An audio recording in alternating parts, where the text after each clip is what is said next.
You did me dirty for the last time, so now I gotta say goodbye.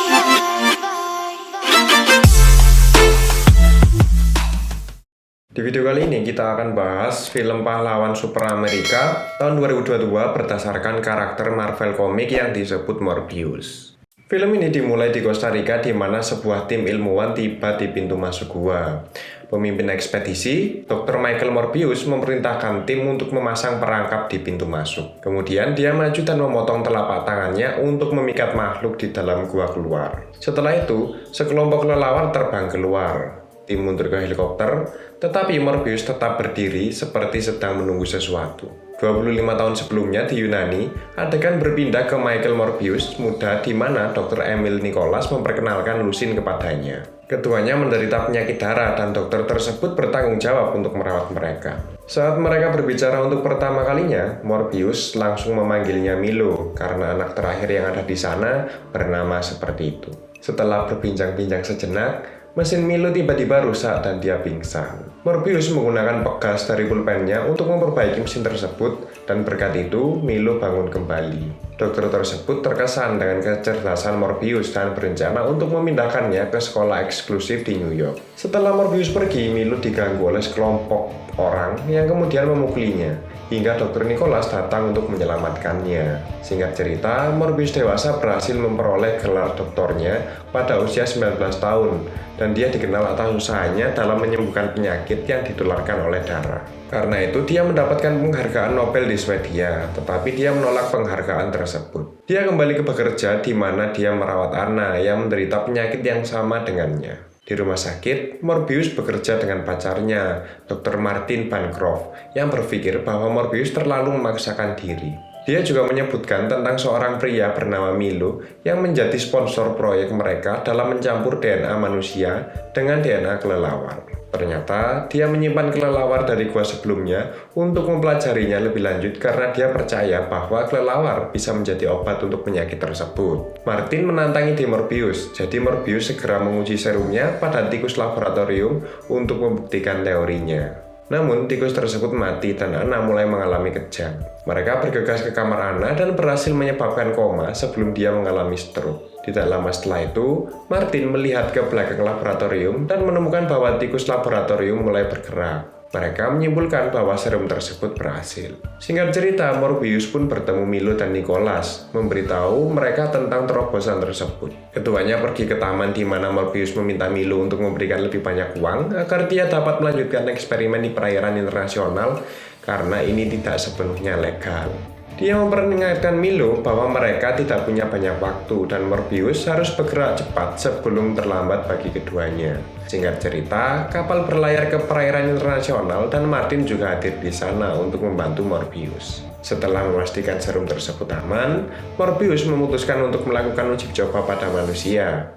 Akhirnya, Martin menyuntikkan serum ke Morbius dan mengikatnya agar tidak terjadi hal buruk. Tiba-tiba seorang anggota kru masuk ke laboratorium dan menyadari bahwa Morbius telah bebas. Mereka masuk ke ruang isolasi dan menemukan Morbius merayap di langit-langit. Pria itu mencoba menembaknya, tetapi Morbius bereaksi lebih cepat dan menyerangnya. Nah, sebuah kelompok tentara bayaran tiba di laboratorium dan salah satunya mendorong Martin jatuh, membuatnya pingsan. Morbius, yang telah berubah menjadi monster vampir, memecahkan kaca dan menyerang semua tentara bayaran tersebut. Dia melarikan diri dari laboratorium dan memburu para korban yang tersisa. Setelah mengeliminasi semua orang di kapal, Morbius bangun dan mendapatkan kesadarannya kembali sambil menemukan bahwa tubuhnya telah berubah menjadi bentuk yang lebih baik. Akhirnya, dia pergi ke ruang kontrol dan menyaksikan dirinya menyerang para pria dan menghisap darah mereka melalui kamera pengawas. Nah, setelah itu Morbius memanggil Mayday, membawa sejumlah serum dengannya dan melompat ke laut. Keesokan harinya, agen FBI, Simon Stroud, dan Rhodey Quest tiba di kapal untuk menyelidiki tempat kejadian perkara, TKP. Mereka menemukan Marin yang masih hidup, tetapi sayangnya Morbius telah menghapus semua rekaman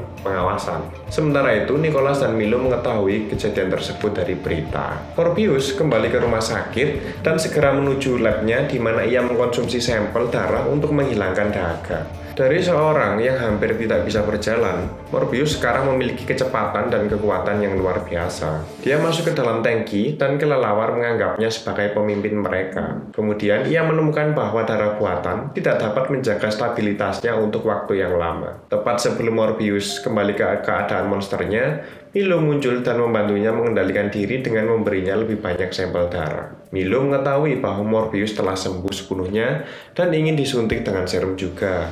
Tetapi Morbius menolak karena masih tidak terkendali. Milo bersikeras dan Morbius terpaksa mengusirnya dari laboratorium. Singkat cerita, agen FBI mendekati Martin dan memintanya menjawab pertanyaan tentang kejadian mengerikan tersebut. Tetapi dia menolak untuk menjawab. Tetapi pada malam itu seorang perawat diserang oleh makhluk vampir. Morbius kemudian mengetahui bahwa seorang perawat yang telah berbunuh menunjukkan bahwa dia bukanlah pelakunya. Tepat sebelum dia pergi, para agen menghadapinya dan mempertanyakan eksperimen gila yang dilakukannya di kapal. Mereka mencoba menangkapnya, tetapi Morbius melawan dan menyerang mereka. Dia kemudian mencoba melarikan diri dengan menggunakan kekuatannya untuk memanjat ke atas rumah sakit. Tetapi segera ditangkap dan dibawa ke pusat penahanan. Nah, si Strode dan Rodriguez memintanya keterangan dan menujunya membunuh perawat. Morbius perlahan-lahan menjadi tidak stabil dan dengan baik meminta agen untuk memberinya darah buatan. Tetapi mereka pergi tanpa memberinya apa yang dia minta. Dalam kemudian, ia dikunjungi oleh Milo yang memberinya paket darah buatan sebelum pergi. Namun, dia lupa membawa tongkatnya dan akhirnya Morbius menyadari bahwa Milo mengambil serum untuk dirinya sendiri.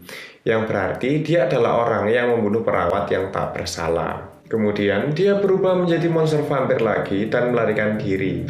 Akhirnya dia mencoba mengejar Milo. Sementara itu Milo juga menjadi monster dan membunuh seorang pria. Morbius menghadapi Milo dan memperingatkannya bahwa kekuatan itu berbahaya. Tetapi dia menolak untuk berhenti dan malah menyerang sahabatnya. Mereka berakhir di sebuah stasiun kereta bawah tanah di mana beberapa petugas tiba untuk menangkap Milo. Tetapi dia dengan mudah membunuh mereka semua. Milo bersikeras ingin melawan Morbius yang lebih memilih melarikan diri melalui terowongan. Agen-agen muncul di tempat kejadian dan mengira Morbius adalah orang yang membantai semua petugas. Di sisi lain, Martin akhirnya diperbolehkan pulang dari rumah sakit. Pagi hari, Morbius mendekati Martin di dalam bus di mana dia menjelaskan kondisinya dan Milo kepadanya. Dia juga meminta bantuannya karena darah buatan kehilangan efektivitasnya untuk menahan monster di dalam dirinya. Nah, lanjut. Setelah itu, dia mengikuti dua penjahat dari kafe ke lab mereka, di mana dia dengan sopan meminta mereka menyerahkan lab mereka padanya. Seorang pria mencoba menusuknya, tetapi dia tidak berdaya melawannya. Penjahat lainnya melarikan diri dan dia terus mengembangkan serum yang akan digunakan untuk mencegah transformasinya. Di sisi lain, Milo pergi ke sebuah klub malam di mana dia menggoda seorang wanita cantik. Tetapi seorang pria yang kasar tidak senang dengan itu. Untungnya dia masih bisa mengendalikan kekuatannya. Kemudian malam itu dia mengikuti pria itu dan teman-temannya dan kemudian membantai mereka semua. Para agen dan beberapa petugas masuk ke tempat Martin, tetapi tidak menemukan apapun di sana. Nah, singkat cerita, Martin dan Morbius bekerja bersama di laboratorium dan berciuman. Milo melihat mereka. Akhirnya FBI menemukan Milo, bukan Morbius, yang membunuh orang-orang. Milo pun terobsesi dengan kekuatan super, yang akhirnya bertengkar dengan Dr. Nicholas, menyerangnya dan meninggalkannya dengan terluka parah. Singkat cerita, Morbius mengembangkan antibodi berbahaya, berencana menggunakannya pada Milo dan dirinya sendiri. Setelah itu, Milo menyulik Martin dan Morbius bergegas menyelamatkannya. Singkat cerita, Morbius pun menemukan Martin, tetapi dia ditemukan dalam keadaan Milo sudah melukainya. Nah, si Martin membiarkan Morbius meminum darahnya. Setelah itu, si Morbius pun melawan Milo tanpa sengaja menyuntikannya dengan antibodi. Singkat cerita, Morbius memenjarakan Milo dengan kelelawar, menyuntikannya, dan Milo pun meninggal. Setelah itu, polisi pun tiba. Dan singkat cerita, Morbius sudah meninggalkanlah tempat tersebut. Dan pada scene ini kita melihat Martin juga menjadi vampir. So, itulah pembahasan film kali ini. Like jika kalian suka videonya. Semoga kalian terhibur. See you in the next video. Goodbye. Dadah.